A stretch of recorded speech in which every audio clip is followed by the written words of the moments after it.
வெங்கட் பிரபு இயக்கத்தில் விஜய் நடித்த கோட் திரைப்படம் பெரிய வெற்றியை பெறவில்லை. அடுத்ததாக அவர் வினோத் இயக்கத்தில் தனது கடைசி படமான தளபதி 69இல் நடித்து வருகிறார். இந்த படத்தை எப்படியாவது ஹிட் படமாக கொடுத்துவிட வேண்டும் என்று மும்முரமாக உழைத்து வருகிறார். இதற்கிடையே தமிழக வெற்றிக் கழகம் என்ற கட்சியை தொடங்கி அரசியல்வாதியாகவும் பயணித்து வருகிறார் அவர். இந்த சூழலில் அவர் குறித்து நடிகர் கருணாஸ் பேசிய விஷயம் ட்ரெண்டாகியிருக்கிறது.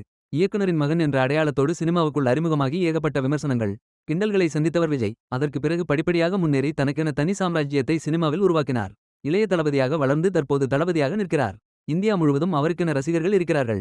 மேலும் தனது மக்கள் இயக்கம் மூலம் தொடர்ந்து மக்களுக்கு நல்லது செய்த அவர் கண்டிப்பாக அரசியலுக்கு வருவார் என்று ஆரூடம் கூறப்பட்டது.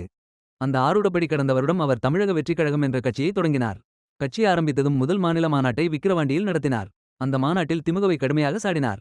அதனைத் தொடர்ந்து எல்லோருக்குமான தலைவர் அம்பேத்கர் புத்தக வெளியீட்டு விழாவிலும் மறைமுகமாக ஆளுங்கட்சியான திமுகவை விமர்சனம் செய்தார். இதன் காரணமாக விஜய் vs திமுக என்ற நிலை உருவாகியிருக்கிறது தமிழ்நாடு அரசியல் களத்தில். திமுகவினரும் விஜயின் விமர்சனத்துக்கு தங்களது பதிலடியை கொடுத்து வருகிறார்கள். பாஜகவின் பி டீம் தான் விஜய் என்று விமர்சனத்தை முன்வைக்கும் அவர்கள். பனையூரின் அலுவலகத்தில் இருந்து கொண்டு ஒர்க் ஃப்ரம் ஹோம் அரசியல் செய்கிறார் என்று விளாசுகிறார்கள்.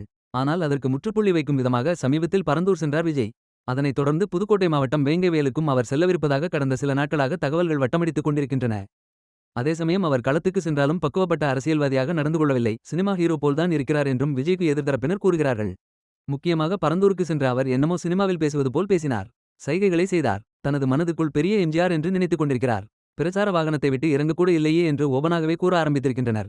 அதேபோல் உதயநிதியை ஒன்றுமில்லாமல் ஆக்கத்தான் விஜய் களமிறங்கியிருக்கிறார் என்று தவகவினரும் பதிலுக்கு கூறி வருகிறார்கள்.